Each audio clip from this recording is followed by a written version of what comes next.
നമസ്കാരം പ്രിയമുള്ളവരെ, ആസാദിയുടെ global news ഡെസ്കിലേക്ക് എല്ലാ മാന്യ പ്രേക്ഷകരെയും സ്വാഗതം ചെയ്യുകയാണ്.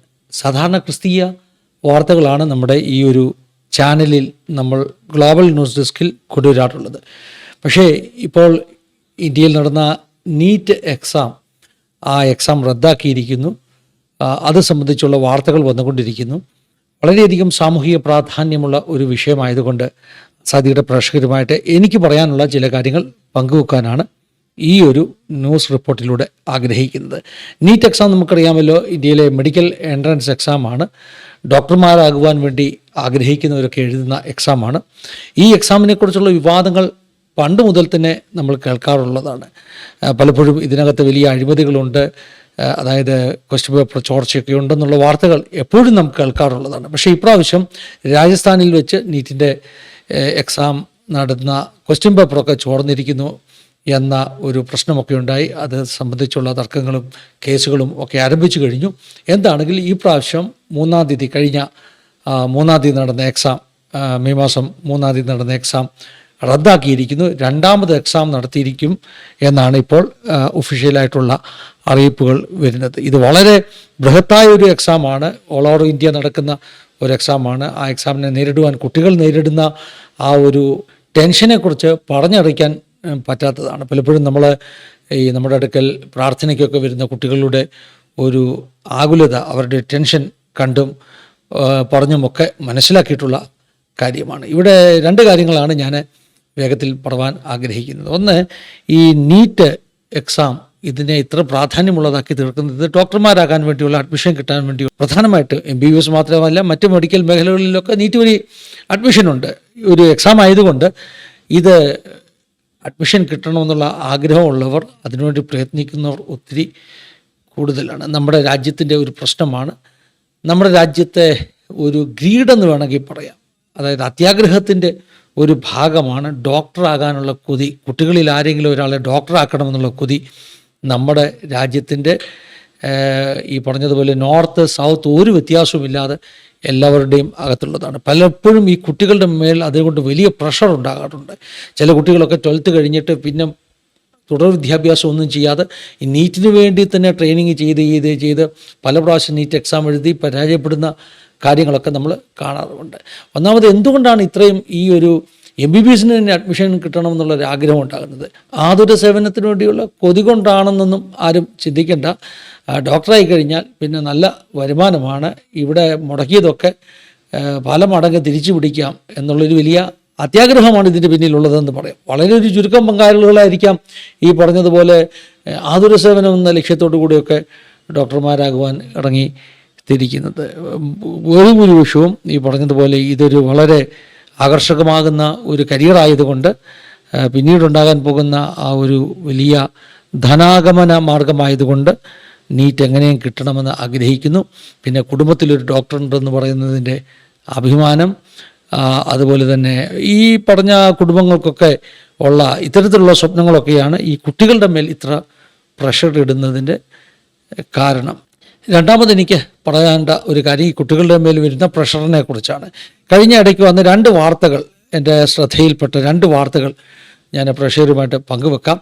അതിനകത്ത് ഒരു വാർത്ത, ഉത്തർപ്രദേശിലെ ജാൻപൂർ എന്ന് പറയുന്ന സ്ഥലത്ത് നിന്ന് 24 വയസ്സുള്ള ഒരു നീറ്റിന് വേണ്ടി എഴുതി പരിശ്രമിച്ച് തളർന്ന ഒരു ചെറുപ്പക്കാരൻ്റെ കഥയാണ്. സൂരജ് ഭാസ്കർ എന്നാണ് ഈ ചെറുപ്പക്കാരൻ്റെ പേര്.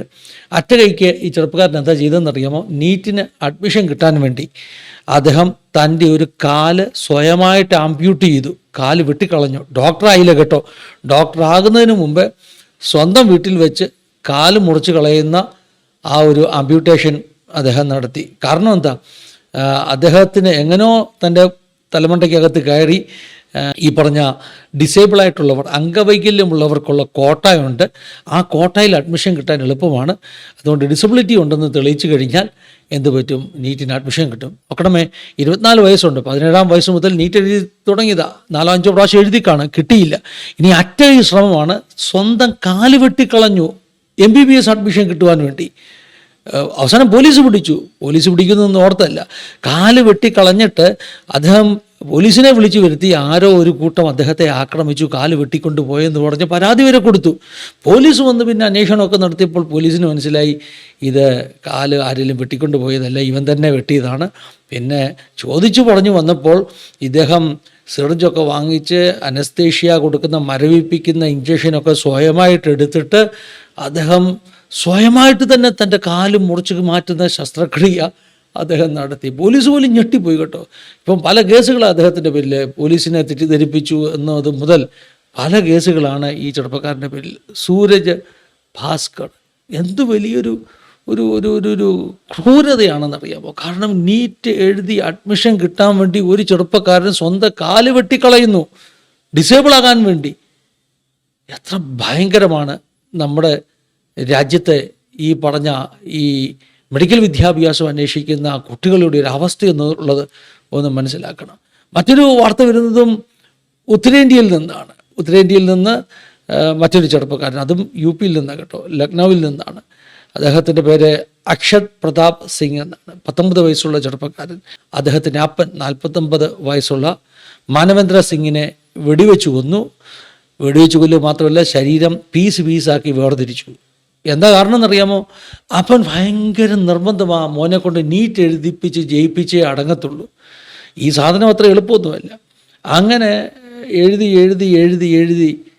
ഇയാൾ ഒരു പരുവത്തിലായി. അവസാനം ടെൻഷൻ കൂടിയിട്ട് അപ്പൻ നിർബന്ധിക്കുന്നത് സഹിക്കാൻ പറ്റാതെ അപ്പനെ വെടിവെച്ച് കൊന്നു, പീസാക്കി.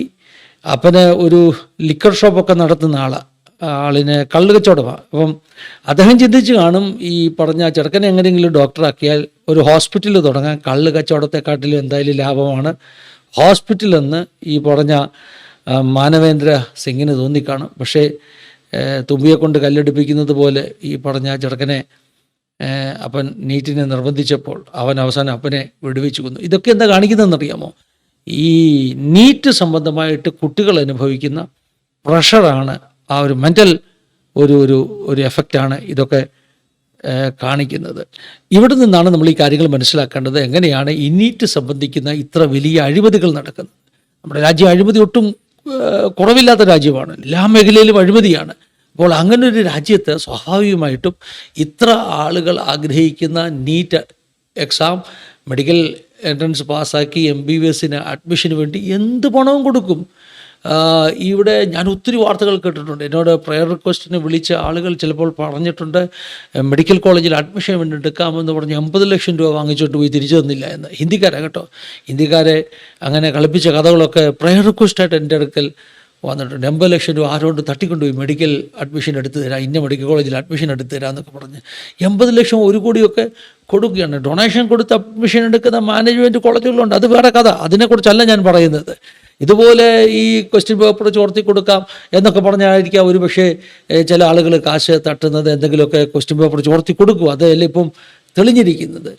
പിന്നെ ഈ നീറ്റിന് വേണ്ടി പ്രിപ്പയർ ചെയ്യുന്ന സ്ഥാപനങ്ങളുണ്ട്, അത് തന്നെ ഒരു വലിയ ബിസിനസ്സാണ്. എല്ലാം അഴിമതിയിൽ മുങ്ങിക്കുളിച്ചിരിക്കുകയാണ്. കാരണം ഈ പറഞ്ഞതുപോലെ ആളുകൾക്ക് ഈ കോഴ്സിൽ അഡ്മിഷൻ കിട്ടാനുള്ള ആ ഒരു ആഗ്രഹം, പിന്നെ നാളെ വലിയ പണക്കാരനാകാനുള്ള അത്യാഗ്രഹം, ഇതൊക്കെയാണ് ഈ നീറ്റ് എക്സാമിനെ ഇത്രയധികം കുപ്രസിദ്ധിയുള്ള ഒരു എക്സാമാക്കി മാറ്റിയിരിക്കുന്നത്.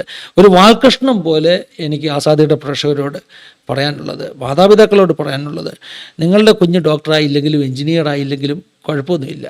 ഈ ഭൂമിയിൽ ജീവിക്കുന്ന കുറച്ച് നാളൊന്ന് ജീവിക്കണം. അതിനുവേണ്ടി എന്തെങ്കിലും ഒരു തൊഴിൽ ദൈവം തന്നെ അവർക്ക് വേണ്ടി ഒരുക്കി കൊടുക്കും. അവരുടെ ടേസ്റ്റിനും അവരുടെ അഭിരുചിക്കനുസരിച്ചുള്ള വിദ്യാഭ്യാസം അവർ ചെയ്യട്ടെ. ഒരു നല്ല ടീച്ചറാകുന്നത് നല്ലതല്ലേ? ഇപ്പോൾ ഈ ഡോക്ടറും എഞ്ചിനീയറിംഗ് ഒന്നും ആയില്ലെങ്കിലും എത്രയോ വൊക്കേഷൻസ് ഉണ്ട്. കുട്ടികളോട് ഞാൻ പറയുകയാണ്, മാതാപിതാക്കളോട് മാത്രമല്ല.